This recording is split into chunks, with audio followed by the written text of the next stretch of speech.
Bismillahirrahmanirrahim. Assalamualaikum warahmatullahi wabarakatuh. Salam Jakpot, salam Bhinneka Tunggal Ika.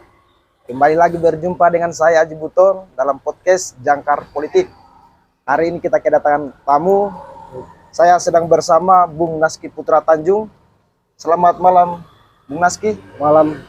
Selamat datang di podcast Jangkar Politik. Jadi teman-teman sekalian, Bung Naski ini merupakan mahasiswa pasca sarjana ilmu politik di salah satu universitas yang ada di Jakarta. Ya, pada malam hari ini kita akan bercerita terkait bagaimana pentingnya membumikan nilai-nilai Pancasila sebagai entitas sosial, politik, dan juga demokrasi dalam membangun sinergitas bangsa. Tapi sebelum kita ke sana, mungkin kita cerita-cerita dikit dulu, Bung Naski, terkait bagaimana pengalamannya sebelum berada di ibu kota Jakarta, atau apa kira-kira yang perlu kita ceritakan di sini. Kira-kira bagaimana ceritanya, Bung Naski? Ya, terima kasih kepada founder Jangkar Politik, saudara saya. Ya, sebelum saya berangkat ke Jakarta, ya saya mungkin dari daerah. Karena kita dari daerah berangkat ke Jakarta, tentu perlu pembekalan ilmu. Mulai kita berjuang di Jakarta kan. Kalau di daerah dulu saya lebih fokus kepada isu-isu sosial dan politik. Saya udah hampir pada pesta Pilkada 2020 serentak yang lalu, saya terlibat aktif dalam agenda tersebut. Ya, jadi di situ saya mulai memahami, mendalami bahwasanya politik itu memang unik. Dan politik itu memang harus kita pahami betul-betul bahwasanya anak muda itu jangan lagi hanya sebagai agen. Tapi kita harus rubah, kita sebagai aktor dari perubahan itu. Jangan lagi kalau kita agen, berarti kan kita agen. Jadi agen itu perantara dari orang. Kita harus sebagai aktor dari perubahan itu. Ya, karena itu saya berangkat ke Jakarta, saya ingin mendalami lebih dalam tentang wawasan saya tentang politik. Makanya saya berangkat ke Jakarta dengan modal semangat bertarung di ibu kota dan mengambil jurusan ilmu politik di S2 UNAS. Mungkin hanya itu. Berarti pada saat itu 2020 itu Bung Naski menjadi aktor ya pada momen pemilu 2020. Ya, mungkin bisa dikatakan gitu karena saya kemarin ada beberapa kandidat dan saya menentukan pilihan, karena kita pemuda kita harus mempunyai sikap dan pilihan. Saya pribadi punya pilihan sendiri, bahkan di semua calon itu ada beberapa senior saya nggak mau ngikut mereka. Kalau kita hanya ikut di situ, kita akan hanya sebagai pengikut, tapi kita harus sebagai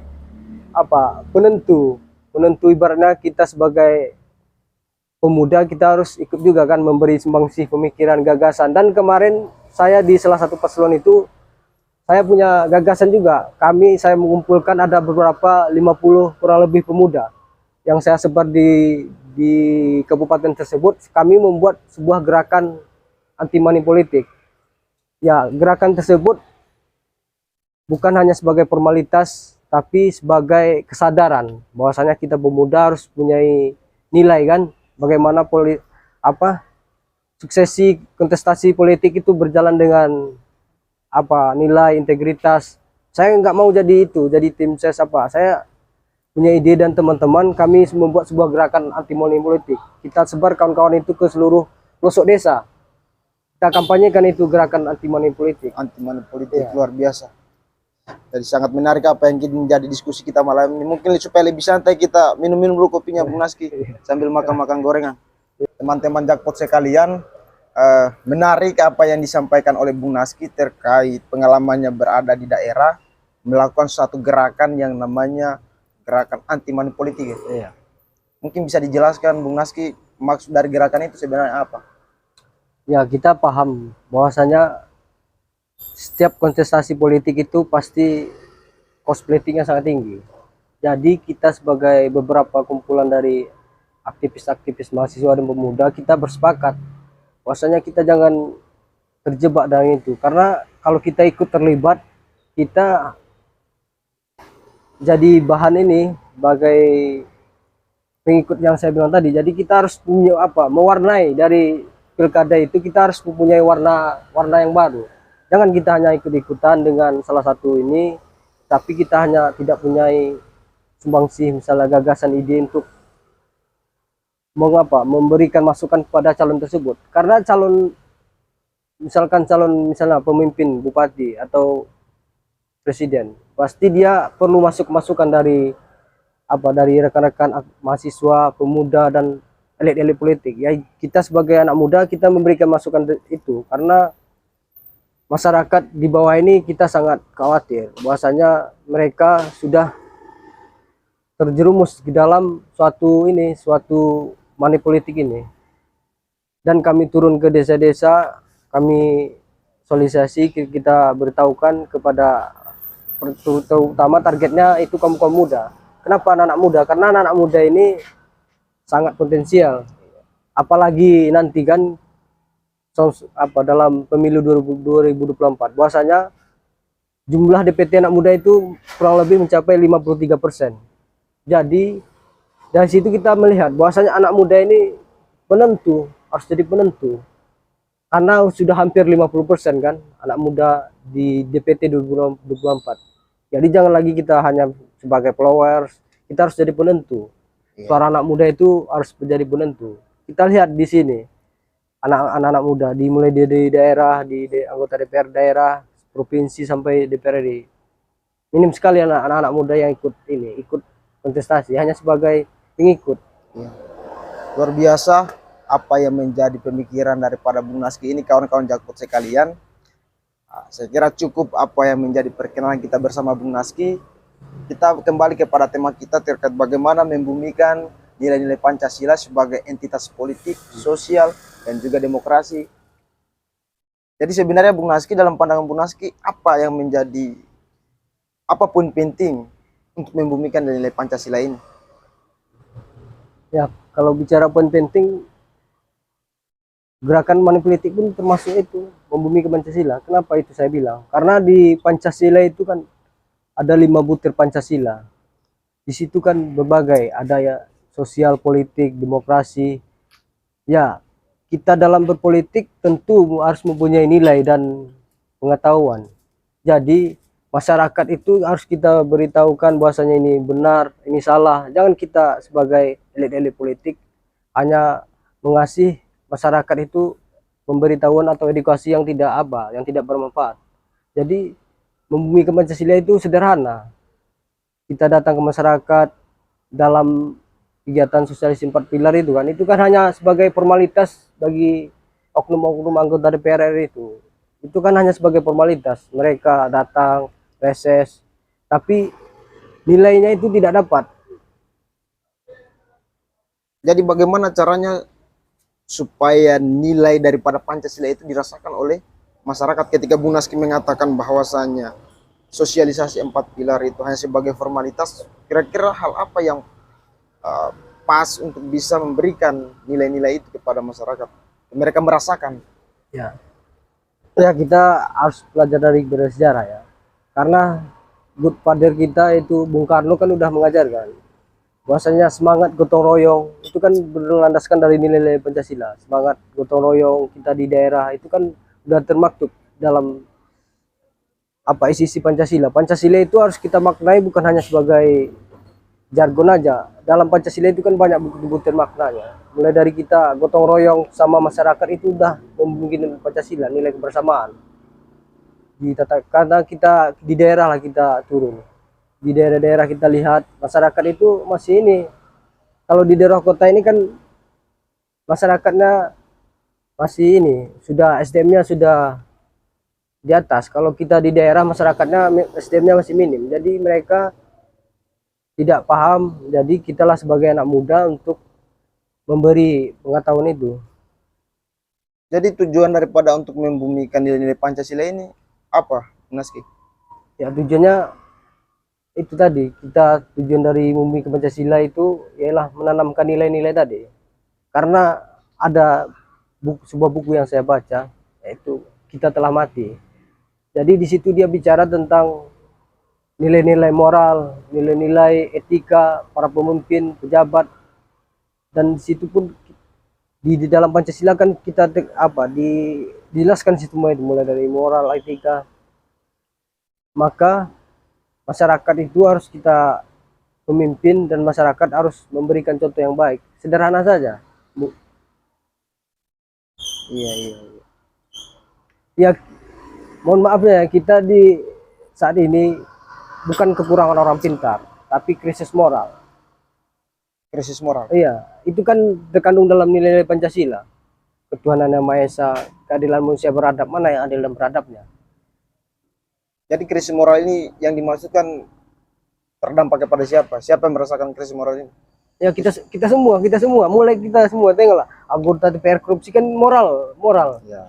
Mulai dari pelecehan seksual kan ada, baru ini ada dosen apa kan banyak, itu kan bukan dari dia pintar, tapi moralnya rusak. Makanya bangsa kita ini belum maju-maju karena moralnya masih rusak. Moralnya ya. Iya. Tadi menurut Bung Naski, kira-kira untuk memperbaiki daripada moral ini seperti apa agar tidak terjadi lagi atau mungkin meminimalisir seperti itu? Ya kalau saya pribadi kembali ke pendidikan, karena saya sendiri waktu di SD, SMP, SMA masih mengenyam pendidikan itu tentang nilai-nilai Pancasila di mata pelajaran. Tapi sekarang kan udah tidak ada lagi. Jadi kita harus mulai membumikannya itu mulai dari tingkatan bawah, dasar, SD, SMP. Mulai dari situ. Kalau kita sekarang kita tanya mahasiswa dan bahkan anggota DPR, butir-butir Pancasila aja masih banyak mereka yang tidak hafal. Itu kan bukti nyata. Jadi itu salah satu poin pentingnya. Iya, kita harus kembali lagi ke pendidikan ini. Teman-teman Jakpot sekalian, sangat penting apa yang disampaikan oleh Bung Naski terkait membumikan nilai-nilai Pancasila. Namun kemudian Bung Naski begini, seharusnya atau kenapa nilai Pancasila sebagai entitas sosial, politik, dan demokrasi ini menjadi penting dalam kita menjalankan proses berbangsa dan bernegara? Apa sebenarnya yang menjadi tujuan daripada entitas itu sendiri? Ya, yang seperti saya sampaikan tadi, bahwasanya inilah kita negara Indonesia akan melenggarakan pemilu 2024. Ya saat ini kita lagi dihebohkan dengan isu-isu politik identitas, SARA dan hoax. Ya itu termasuk salah satu ancaman bagi kebinekaan kita. Mulai dari kehidupan sosial di masyarakat, situasi politik, tentang demokrasi kita yang semakin menurun. Jadi politik identitas ini termasuk ancaman. Kenapa? Karena kita terus dibenturkan antara politik dan agama ini. Terus dibenturkan ini sampai dari dahulu sampai sekarang. Bahwasanya dari dulu founding father kita telah merumuskan Pancasila ini dengan beragam perbedaan. Mereka berdebat, berdialog dengan merumuskan 5 butir Pancasila ini dalam suatu perbedaan, tapi mereka tetap satu tujuan, yaitu walaupun berbeda tetap satu. Jadi harapan saya kepada kita semua, bahwasanya jangan lagi kita membangun isu-isu yang tidak bertanggung jawab. Apalagi kita masyarakat di bawah kita kasihan, kita terjadi gesekan, elit-elit politik, enak di atas kita yang sama anak bangsa saling gotong-gotongan. Seperti yang saya sampaikan tadi Bung Naski, bahwa kenapa nilai Pancasila ini penting sebagai entitas politik, sosial, dan demokrasi. Apa yang menjadi hal yang sangat penting bisa menjadikan nilai Pancasila ini sebagai entitas politik, sosial maupun demokrasi? Ya, Pancasila adalah pasti semua partai-partai politik, ormas, OKP pasti berlandaskan Pancasila. Ya, Pancasila itu kan dalam butirannya kembali ada nilai-nilai, ada istiadat, kebudayaan, dan tentang keadilan sosial. Kita lihat kita kembali ke situ aja, asasnya kembali ke situ. Apakah kita sendiri udah menjalankan itu, nilai-nilai yang terkandung dalam Pancasila, apa norma-norma yang terkandung. Ya sederhana saja, kita berpedoman pada itu aja, pada nilai-nilai, misalnya cara kita berkehidupan di masyarakat, dengan teman, dengan komunitas, di partai politik, bahkan mohon maafnya di partai politik lah, kita kan tahu bahwasanya biaya kos politik itu sangat tinggi. Jadi transaksionalnya itu sangat sangat tinggi. Jadi dalam Pancasila itu, kalau kita benar-benar menjalankan pedoman nilai Pancasila, kita pasti semua partai politik mengurangi nilai-nilai transaksional itu. Kita paham semua, mulai dari pilkada, pileg, dan pilpres, bahwasanya memang biaya politiknya sangat tinggi. Jadi dari situ aja kita lihat bahwasanya sudah terjerumus nilai-nilai Pancasila yang terkandung dalam norma-norma tersebut. Tapi kan persoalan transaksional dalam hal menjalankan sebuah pemerintahan atau kepartaian itu sendiri kan sekarang menjadi hal yang kita bisa katakan sebagai hal yang biasa-biasa saja. Kenapa? Karena itu sudah sering terjadi. Kira-kira Bung Naski, apa ya seharusnya yang kita lakukan? Peran kita lah sebagai pemuda, bagaimana caranya supaya meminimalisir ataupun mengurangi daripada hal-hal seperti itu. Kira-kira apa yang harus kita lakukan sebagai pemuda? Ya, seperti yang saya bilang tadi, yaitu kembali kepada diri kita sendiri. Kita berteman, bermasyarakat, kita harus itu saling berbagi, bahwasanya ini salah, ini ya, kita sebagai pemuda pun jangan kita ikut bahwasanya itu salah, salah. Makanya dalam politik pilkada kemarin 2020, kami tidak ingin terlibat dalam hal-hal yang praktis kan.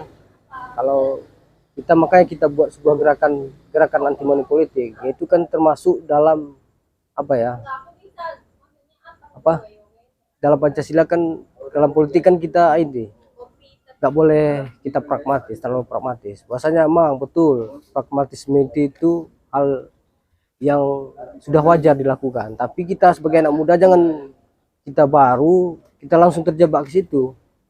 Jadi kita sebagai anak muda, mulai dari kita berteman, kita ke masyarakat, kita harus itu memberikan pemahaman bahwasanya ini bertentangan dengan Pancasila. Jadi masyarakat pun paham bahwasanya mulai dari kehidupan sosial politik kita akan dilakukan dengan baik. Ya, apalagi saat ini, saat arus globalisasi, digitalisasi. Jadi saya lihat masyarakat, kalau kita ini di daerah-daerah, orang itu mereka lebih terfokus pada televisi. Kalau kita di Jakarta, kalau masyarakat Jakarta dia fokus ke media sosial. Kalau masyarakat di daerah dia masih televisi, karena biaya paket data dan mungkin jaringan yang kurang bagus, mereka hanya menggunakan televisi. Jadi marketing politik sebuah calon atau kandidat pun terkoneksi di televisi. Jadi masyarakat, yang saya alami beberapa waktu yang lalu, mereka lebih paham itu nyanyi partai politik daripada Pancasila. Itu fakta. Pernah kami turun di daerah terpencil yang jaringan ini, kami tanya kan, kami ada beberapa teman, coba sebutkan Pancasila. Mereka nggak tahu, dan bahkan anak-anak itu nggak tahu. Jadi pas saya kasihkan ada itu bendera partai, mereka nyanyikan itu setelah salah satu mars partai politik. Kenapa anak-anak kecil itu, kenapa adik tahu? Ya karena kami dengar di televisi, Bang. Nah, itu. Jadi manfaat salah satu televisi itu di masyarakat. Mereka lebih tahu mars partai politik daripada Pancasila. Itu fakta. Ini menjadi poin penting apa yang disampaikan oleh Bung Naski, bahwa kita harus bermawas kesadaran dalam diri sendiri untuk bagaimana menjalankan nilai-nilai Pancasila itu. Namun yang menjadi hambatan kemudian adalah ada satu lembaga survei yang melakukan survei kepada beberapa pemuda-pemuda ataupun milenial yang ada di Indonesia ini, mendapatkan hasil bahwasanya dari sekian orang yang diwawancarai ada banyak yang tidak mengetahui arti ataupun poin-poin dari Pancasila itu sendiri. Ini kan tentunya menjadi suatu hal yang sangat berbahaya kita sebagai warga negara ketika apa yang menjadi landasan kita dalam bernegara, poin-poinnya kita tidak tahu. Kira-kira hal apa yang harus dilakukan kepada kita sebagai pemuda ataupun pemerintah ataupun lembaga-lembaga terkait lah, bagaimana bisa membumikan yang namanya nilai-nilai Pancasila ini. Minimal tidak milenial juga harus tahu persoalan ini.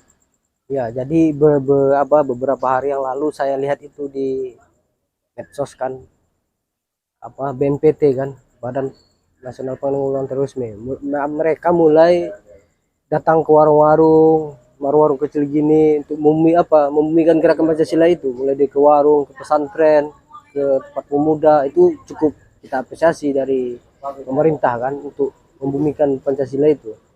Dan kita sebagai pemuda jangan kita ini apatis. Bahwasanya kita tahu bahwasanya anak-anak muda sekarang pasti lebih dominan kepada media sosial. Jadi manfaat media sosial ini pun sangat besar dan berbahaya juga apabila disalahgunakan. Itu tadi kita salah, kalau kita tidak bisa memfilter, berbahaya.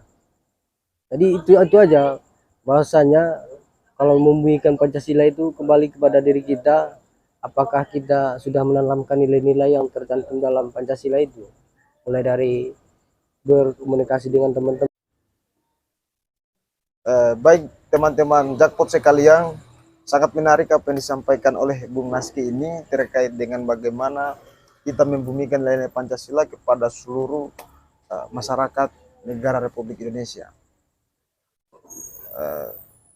Jadi kita lanjut daripada pembahasan kita, Bung Naski. Sebenarnya apa yang menjadi pentingnya kita membangun sinergitas dalam bermasyarakat terkait dengan tujuan daripada membumikan nilai Pancasila itu sendiri sebagai entitas sosial, politik, dan juga demokrasi. Ya, terus ya kita harus ini belajar dari pengalaman dan sejarah. Bahwasanya bangsa kita ini merdeka dan berdiri atas sinergitas. Sinergitas itu kan kerjasama, gotong royong. Ini kan bahasa yang udah tren. Kalau bahasa dulunya Bung Karno bilang kan ini gotong royong. Apa kata? Holopis kuntul baris, itu gotong royong kan. Kalau sekarang lebih dikerucutkan lagi itu sinergitas.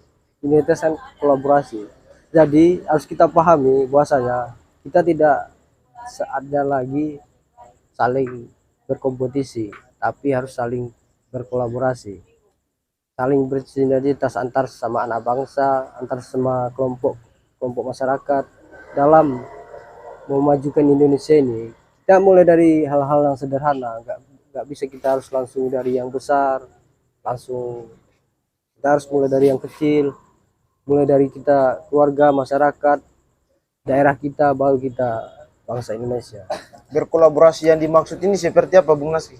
Ya, bisa lebih dijelaskan? Ya mungkin kolaborasi tadi ya macam inilah jangkar politik membuat diskusi kan. Ini kan termasuk kolaborasi, yaitu antar sama anak pemuda kan, kita kooperasi, saling berdialog, saling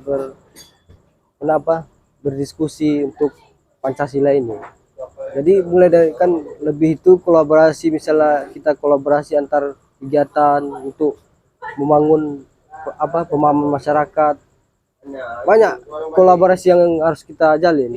Jadi kita jangan lagi terfokus pada kompetisi. Kalau kita kompetisi, kita mungkin saling gesekan, saling iri dengki, itu kan merusak nilai-nilai Pancasila. Jadi kan Bung Karno pernah bilang itu, holopis kuntul baris, kita itu harus saling bergotong royong.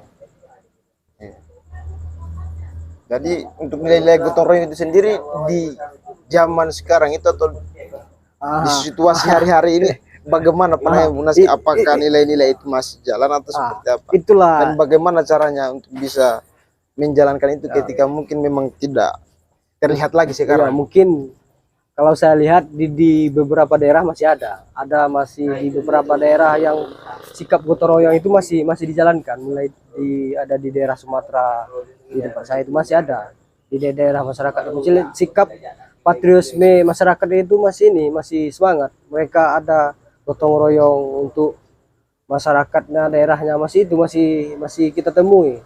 Mungkin hanya di beberapa daerah, kalau kita lihat di daerah kota mungkin ada juga. Mungkin itu lagi yang perlu kita perkuat, mungkin perlu lagi kita bangun, kita sinergikan dengan masyarakat. Mungkin itu aja. Baik, cukup menarik, sangat menarik apa yang disampaikan oleh Bung Naski, kawan-kawan jakpro sekalian. Mungkin kita sudah masuk pada akhir daripada diskusi kita pada malam hari ini. Mungkin Bung Naski bisa memberikan closing statementnya kepada teman-teman jakpro sekalian. Saya persilakan. Ya, terima kasih kepada saudara saya, founder Jangkar Politik, yang telah memberikan saya kesempatan untuk, bukan saya ibaratnya menggurui atau mengajari teman-teman, tapi kita di sini sebagai berdiskusi, berdialog, menyampaikan apa yang kita tahu. Mungkin apa yang saya tahu itu yang saya sampaikan, apa yang teman-teman tahu mungkin akan menambah masukan bagi saya. Jadi harapan saya, kita akan menghadapi pemilu 2024 mendatang.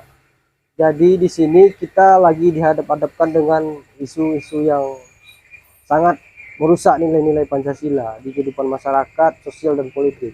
Mulai dari isu SARA, politik identitas dan hoax. Mungkin ini sudah jauh-jauh hari udah dibahas dan mulai kembali diangkat isu ini, dikampanyekan pada saat Pilgub DKI 2017. Yaitu kita bukan hanya warga Jakarta aja, kita warga di daerah-daerah lain ikut merasakan itu. Efek dari Pilgub 2017 itu ikut dirasakan, bahwasanya masyarakat ini udah terpecah. Kita semua anak bangsa saling ejek-ejek, saling hina kan. Dan kembali lagi Pilpres 2019 lagi itu dikampanyekan, bahwasanya isu-isu politik identitas, bahwasanya kita tidak boleh kesampingkan itu. Identitas itu adalah sebuah niscaya bagi kita pribadi, bahwasanya kita mulai mempunyai perbedaan agama, suku dan identitas, itu hal-hal yang wajar, tapi bagaimana kita merawat kebinekaan itu. Jangan kita sebagai anak-anak bangsa ikut terjebak. Kita harus paham bahwasanya ini sebuah ancaman yang berbahaya. Dan saat ini pun isu itu kembali lagi dikampanyekan. Ada yang buat ini identitas ini lagi dibentukkan, agama dan politik dibentukkan. Ini sangat berbahaya bagi negara kesatuan Republik Indonesia. Maka itu kita sebagai anak muda, kita harus mulai kembali memahami dan mengajak teman-teman masyarakat, seluruh komponen bangsa untuk aktif mendiskusikan ini, agar isu-isu ini jangan lagi diperbincangkan dan masyarakat pun tercerahkan, agar politik ini memang pesta demokrasi nanti ini berintegritas dan berkeadaban, agar kita akan sekali 5 tahun. Masa persoalan ini hanya persoalan 1 hari kita gontok-gontokan? Mungkin hanya itu, terlebih dan terkurang saya mohon maaf. Terima kasih kepada Jangkar Politik atas kesempatannya. Semangat anak muda, mari kita terus berkreativitas dan berkarya. Terima kasih. Baik, demikian apa yang menjadi pembahasan kita malam hari ini, teman-teman jakpro sekalian. Cukup sekian. Saya Aji Buton selaku host pada malam hari ini mengucapkan terima kasih. Bang, kita ucapkan salam jakpro sebelum selesai. Salam jakpro, salam Jangkar Politik. Terima kasih.